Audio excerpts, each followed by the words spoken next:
Authentic connection to the earth is a powerful protective factor for violence prevention.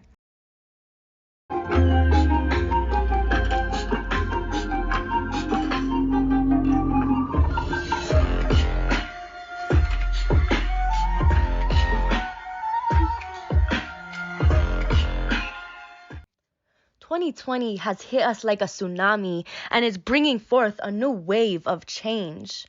With the impact of the COVID-19 pandemic, the worsening climate crisis, ongoing systemic racism and police killings, the war waged on women, expanding capitalist greed and destruction, and the violence we are experiencing is at an all-time high. Our society as we know it is a volcano on the verge of eruption. However, this destruction of old ways is not a bad thing. Rather, it is the buildup of revolutionary fires kept strong over generations. Ancestral wisdom and resiliency has prepared us for this time in history right now to radically transform our future. An intersectional approach and new way of understanding is necessary for this paradigm shift."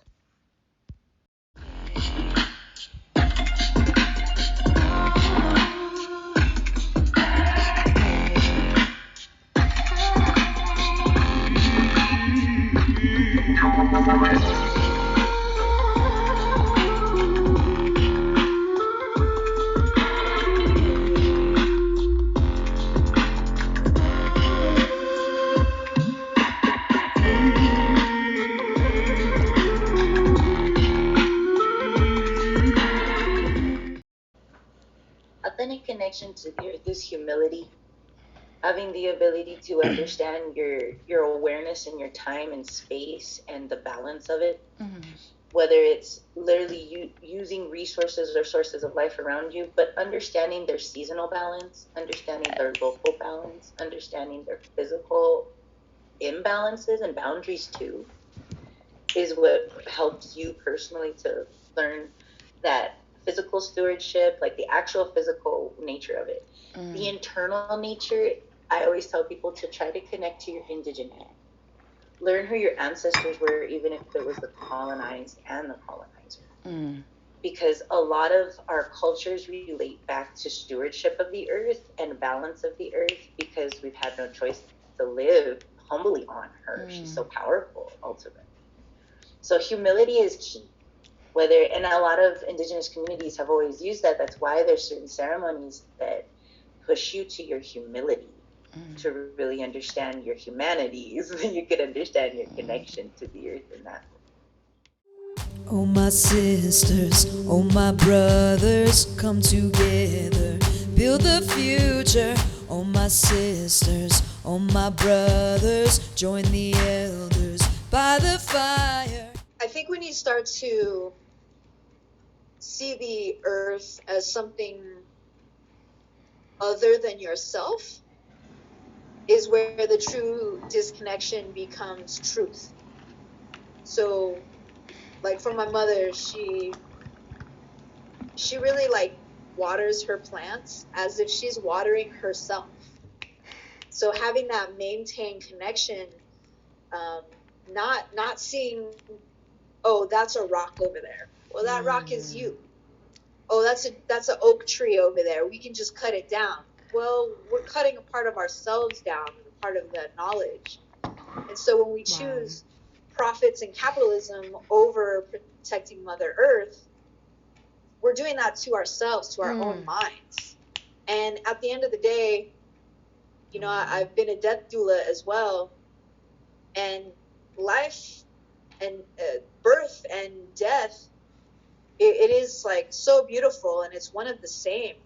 So when we can connect both through, like you said, the four elements, and really recognize like we are all just water, air, fire, and we come from the land.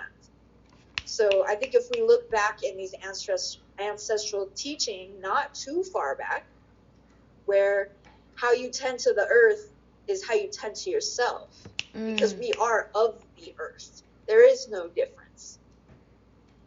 And that's not something that I've ever heard in any of the schools that I've either been a student or that I've taught at. I've never heard a science class say, you are carbon, you are oxygen, you are stardust.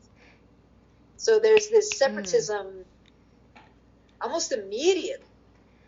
Like, twinkle, twinkle, little star, you are that star. You know? Yeah, and I think that when we don't see the earth as a reflection of ourselves, and we're capable of doing these violent things to the earth, then we're also capable of doing that to one another too. So not understanding that connectedness is harmful on multiple levels. A lot of my work really touches on exactly what you were talking about, like these different forms of violence, and really thinking about what are those protective factors and risk factors that are upstream of that violence that is shared across many forms of violence that we can try to shift to create, better environments in which we can thrive and care for one another. Right now, I'm currently working on, a lot of work with suicide prevention. And then one of my other, large grants that I work on is kind of looking again at those shared factors for child abuse and neglect, intimate partner violence, domestic violence, motor vehicle crashes, and traumatic brain injury. So it's really interesting when you break down and you kind of go upstream and you see, okay, when people have, access to good housing or quality education or health care, it really is protective across the span of these different violence outcomes. Human social world is not the source of your existence, even though it is the arena and it's super important. I'm not saying it's not, but it isn't the source of our existence. And so there's nobody in the human world that can tell you, that can give you the ultimate value of your existence. You have to get that by relating to the thing that gave us life. And if you can't make your own living from the earth to a certain extent, you can't really control your life. In terms of colonization, is that some people came to other people's lands and then through hook and crook tried to convince them or murder them out of their land, displace them, push them off the earth. They pushed them off the earth, and then they told them, because you're brown, because you're black, because you are this religion, you don't have a right to be on the earth. Or we can tell you how you can be on the earth. And so now we have all these people who have been displaced from their ancestral places on the earth, and we're all roaming around in these cities, and we're all caught up in the competitive game of capitalism. And the whole social comparison of, I got to get this and I got to look like that in order to impress this person. And it's like thicker now than it's ever been. I'm the spirit of Cunha Black. Dark like the universe in deep space, the color of rooted soil, dark like black oil, truth dripping, trickling down like fabricated lies, polluted like chemtrail sky, cross T's and dotted third eyes, seeing within the clear vision our future. I introduce a lot of young people to a lot of this indigenous kind of connection through a movement that I have called Tribal Cyphers. And Tribal Cyphers is connecting hip-hop to indigenous culture and showing that it's not a new art form, it's something that's always been in existence. So utilizing the elements of hip-hop to show the root culture of who we are as people. So through spoken word or MCing, through music production or drumming, through dance, through graffiti, all these different elements are elements that make us who we are as humans and make us even more human. Teaching and giving perspective to some of these people who are trapped in this gang violence on how to reconnect to who they are within the earth. And I think that would change a lot of the violence that we're currently dealing with. You got to give people direction, and you got to give them perspective of what they're dealing with in order for them to evolve. Within the vision, we the children of stardust, stardust, stardust. Within the vision, we the children of stardust. I come from a neighborhood that doesn't technically exist anymore. You understand what I'm saying? And when we was there, we was always by, like, you ain't never too far from the Purina factory over there. You ain't never too far from, over there off Smith Road. It's industrial now, but it was not something that people saw as beautiful. And so that make you not see yourself as beautiful.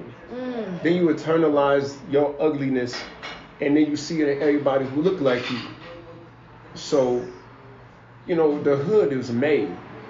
Nelson Mandela said, poverty is a natural condition of slavery. Montbello got redlined into Montbello was made on a dump. You feel me? Then you feel like trash. Then you treat them boys as trash. You understand? Then you blame yourself for the trash. Like you feel like garbage, I'm throw away, you throw away. How dare you flex on me like you ain't throw away, I'm about to throw you away. You know what I'm saying? And it's like the hood teaches you that you're expendable, so expend them first. And it's all based on the garbage idea. The idea of garbage, that something is permanently useless, does not exist anywhere in nature. Nature recycles every motherfucking thing. I believe nature recycles the human spirit too. I know this ain't my first time here. You feel me? So it's like, because I done carry with me way more than my years should say. You feel me? And a lot of people like that. So the idea of garbage is linked to actually the idea of hell, which is linked to the idea of prison, a permanent throwaway space. And if you feel like you was embodying that, then you treat other people like that. And that's how the hood and the garbage is like hella connected. You feel? Organize everything I do's revolutionize. I build what's good for the whole damn hood. Study G's like these, really think you should. I studied Malcolm Garvey, Huey. Let me tell you a story of my youth. Back in the day when I had no couth, stuck in systems of violence and abuse. But I broke free, liberated myself, found the key. I began to understand my own essence and chi, reconnected with the land and my community. There was so much I started to realize as the truth began to rise. I found out it is these systems I despise, destroying the earth with their corporate lies, ICE ignoring the sounds of children's cries. Earth guardians, it is time to rise. See, I used to be gang banging, but now I'm knowledge slanging, shifting systems in these paradigms. Revolution is not a crime, but there's environmental activists doing time, and the government has straight crossed the line, and our generation is running out of time. See, I used to be filled with anger, always getting into fights, until I found the truth and my inner light. It is these corrupt systems creating conditions of oppression. So I discovered I must make a confession, that I must redirect my energy rather than contribute to the violence in my society. Waking up, embracing sobriety, seeing how the school system has been lying to me. Getting expelled was a blessing in disguise. My revolutionary self came alive. I ignited the fires of my heart's passion, mobilizing and taking action, stepping into my strength and finding my voice. After what I had been through, there was no choice. We are here, our existence as a form of resistance, the youth to challenge and bring change. Stop the horizontal violence, go up the chain. Take down capitalism with our environmental activism. Decolonize and re-indigenize. Come together and organize. The war waged on indigenous people is war waged on the biosphere itself. Ya basta.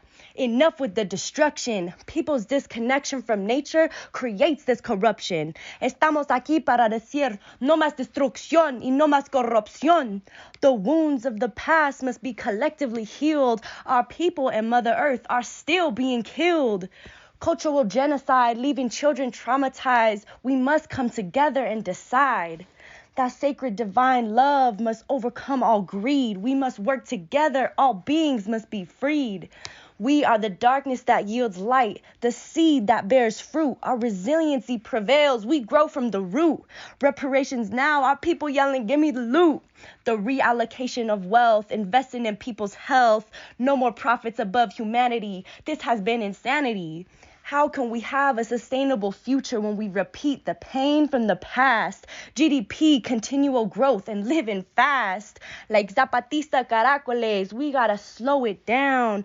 Take time to turn it around. Return to the original teachings, ancient indigenous wisdom, degrading modern day imperialism.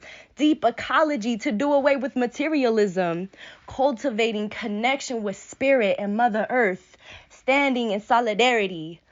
Alone we are strong. Together we are powerful.